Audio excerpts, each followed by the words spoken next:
2021 চনৰ 6 এপ্ৰিল বকুৰ কিছুদূৰ নিলগত থকা চমৰীয়া সত্ৰলৈ আহিছিলোঁ।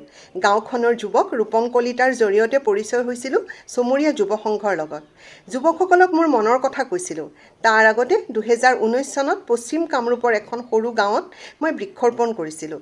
নিৰ্ভয়ে আহি অকলে বৃক্ষৰোপণ কৰিছিলোঁ। সকলোৱে মোক সাৱধানে চলিব কৈছিল যদিও মই অবুজন আছিলোঁ। কি কৰি আছিলোঁ নিজেই গম পোৱা নাছিলোঁ। কিন্তু সেই গাঁওখনলৈ যাওঁতে দুজনমান সুৰাসক্ত যুৱকে মোক শাৰীৰিকভাৱে প্ৰহাৰ কৰাৰ পিছত মই ৰৈ গ'লোঁ। ভাগি পৰিছিলোঁ।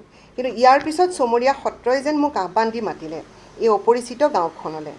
যুৱ সংঘৰ সম্পাদক মিতুল কলিতা আৰু বহু যুৱকৰ সহযোগত মোৰ সেউজীয়া সপোনটোলৈ ব্যস্ত হৈ পৰিলোঁ। মাত্ৰ 3টা বছৰ। প্ৰতিটো বছৰেই অপেক্ষা কৰোঁ কেতিয়া সোণাৰু ফুলিব, কেতিয়া কৃষ্ণচূড়া ফুলিব। অৱশেষত সোণাৰুৱে এবছৰ হাঁহি মাৰিলে। মোলৈ যেতিয়া গাঁৱৰ পৰা সোণাৰু ফুলৰ ভিডিঅ' পঠাইছিল মই চাই উচুপি উঠিছিলোঁ।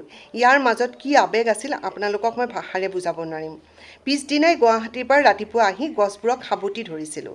মই যুৱকসকলক প্ৰথমৰ পৰা এটা কথা কৈ আছিলোঁ, মই মোৰ স্বামী আৰু সন্তানক অক্সিজেন দিব নোৱাৰিলোঁ। শেষ মুহূৰ্তত মই মোৰ জীৱিত কালত আনৰ কাৰণে অক্সিজেন দিব বিচাৰোঁ। যদি কোনো কুপদৃষ্টি মোৰ বৃক্ষ সন্তানসমূহৰ ওপৰত নপৰে তেন্তে ৰাইজে ইয়াৰ পৰা উপকৃত হ'ব। চৰাই চিৰিকটিয়েও শান্তিৰে ইয়াত বসবাস কৰিব পাৰিব। প্ৰথমৰ পৰাই মই বহুত কষ্ট কৰিব লগা হৈছিল। নিজে গাঁওখনত 2 মাহ থাকি গছসমূহ লগাইছিলোঁ।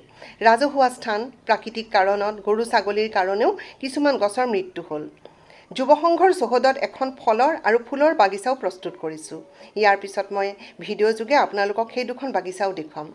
বৰ্তমান মই এই কামবোৰৰ কাৰণে চমৰীয়ালৈ থকাকৈ গুচি আহিলোঁ। 3 বছৰৰ আগতে গছসমূহ লগাওঁতে বৰ বিশেষ ভিডিঅ' মই কৰা নাছিলোঁ। মোৰ উদ্দেশ্য আছিল গছসমূহক বচোৱা। কিন্তু বৰ্তমান পূৰ্ণতা পোৱাৰ পিছত সকলোকে দেখুৱাবলৈ মন গ'ল। এতিয়াও বহুত কাম বাকী আছে।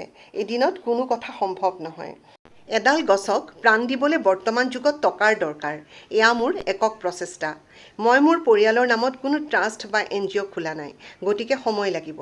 এদিন এই গাঁওখনত ৰঙা, হালধীয়া, সেউজীয়া, গুলপীয়াৰে পূৰ্ণ হ'ব। লগ পাম নতুন ভিডিঅ' লৈ।